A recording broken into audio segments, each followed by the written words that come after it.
Hamas और Israel के बीच युद्ध सिर्फ एक विचारधारा के लिए नहीं है, बल्कि यह युद्ध पूरी तरह से उन अधिकारों और सम्मान पर आधारित है जिसका दावा और उम्मीद सिर्फ आप इस दुनिया में एक जीवित मानव समाज के तौर पर ही कर सकते हैं। वरना अगर आप जिंदा हैं तो जीने का कोई मतलब नहीं, बल्कि यह अपनों ही लोगों के साथ की गई एक तरह की बेईमानी है।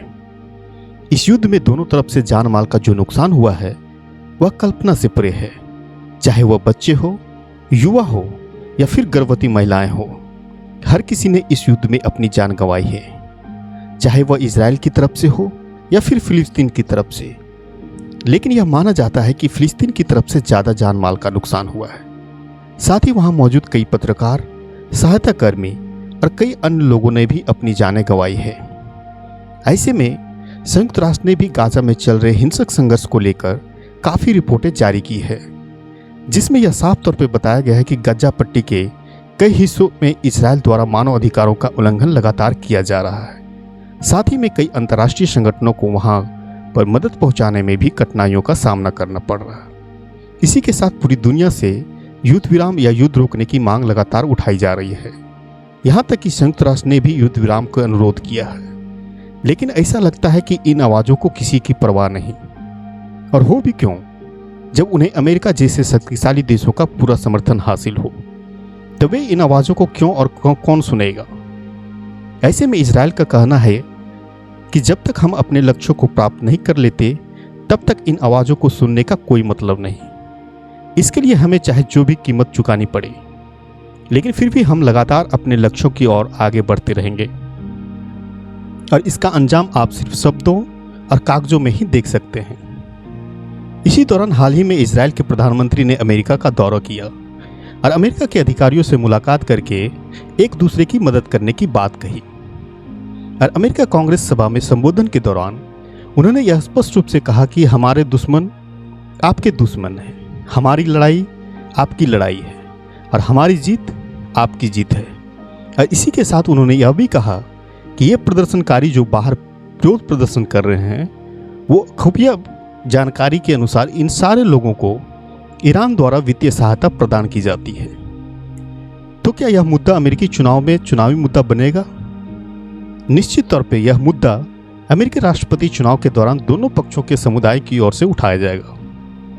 ऐसे में हमारा मानना है कि अमेरिकी राष्ट्रपति पद के उम्मीदवारों को इन सभी मुद्दों पर जल्द से जल्द विचार करने की जरूरत है और स्पष्ट रूप से यह उन समुदायों को बताना होगा कि फिलिस्तीन और इजराइल के मुद्दे पर चुनाव के बाद आपके क्या रुख होंगे, या फिर गाजा पट्टी में चल रहे हिंसक संघर्ष या युद्ध विराम को लेकर आपकी क्या नीति होगी।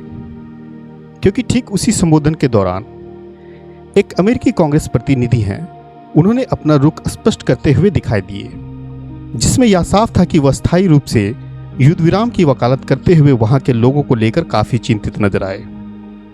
इन सभी घटनाओं के बीच एक और बड़ी खबर आई कि हमास के एक प्रमुख राजनीतिक नेता इस्माइल हनिया का तेहरान, ईरान में हत्या कर दी गई, जो यह माना जा रहा था कि इजराइल के साथ वार्ता और समझौते में भी सक्रिय रूप से शामिल थे।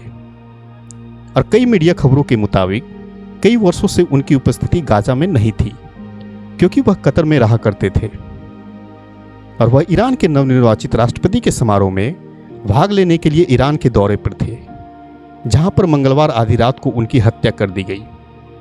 यह हवाई हमले में था या छापे के जरिए पुष्टि नहीं हो पाई है। जैसे ही यह घटना हुई, कई सवाल पूछे जा रहे थे कि क्या उसकी हत्या के पीछे इजराइल है, जिसे यह माना जा रहा है कि इजराइल अभी तक किसी भी तरह की पुष्टि नहीं की है। लेकिन इस घटना के बाद कई अटकलें हैं कि उस क्षेत्र के अंदर युद्ध की तीव्रता उस घटना के बाद और भी बढ़ सकती है। इसके बाद इस युद्ध में ईरान और कुछ अन्य देशों को सीधे तौर पर शामिल होने की संभावना और भी बढ़ गई है। ऐसा हुआ तो उन सभी के लिए एक बहुत बड़ा विनाशकारी साबित हो सकती है। इसलिए जल्द ही संयुक्त राष्ट्र ने उनकी हत्या की घटनाक्रम के बाद एक आपातकालीन बैठक बुलाई, ताकि इस युद्ध की तीव्रता में कमी आ सके। उस क्षेत्र में शांति और सुरक्षा लाने के लिए कई अंतर्राष्ट्रीय संगठन लगातार काम कर रहे हैं, चाहे वह खाने पीने की चीजें हो या फिर कई अन्य, जिसकी तारीफ करने की जरूरत है।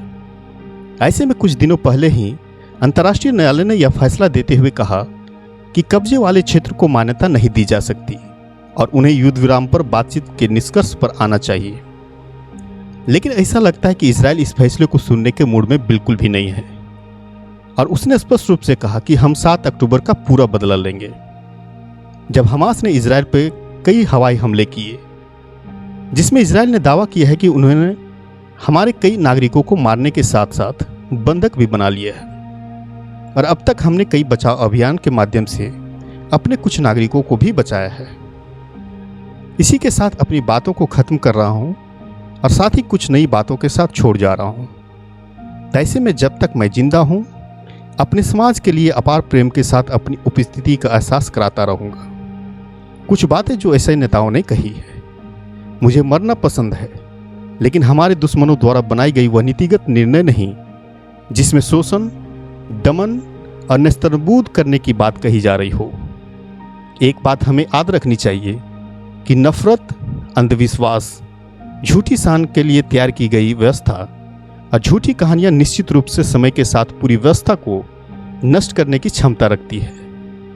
यह युद्ध कोई नई नहीं है, कई सदियों से चली आ रही है, जिसमें ना जाने कितने लोगों ने अपनों को अपने आंखों के सामने दम तोड़ते देखा है। जो नेता मारा गया है उसका पूरा परिवार भी मारा गया, कुछ को छोड़ के। ऐसी स्थिति में अगर आप कमजोर हैं तो कोई भी आपके साथ खड़ा नहीं होगा, सिवाय कुछ लोग जो बुरे वक्त में हमेशा आपके साथ खड़े रहेंगे। और जब तक हम जीवित हैं, उन्हें कभी ना भूलना हमारा सम्मान और सौभाग्य की बात है। अधिक जानकारी के लिए हमारे साथ बने रहें या फिर किसी भी तरह की अन्य सवाल हो तो हमें जरूर लिखें।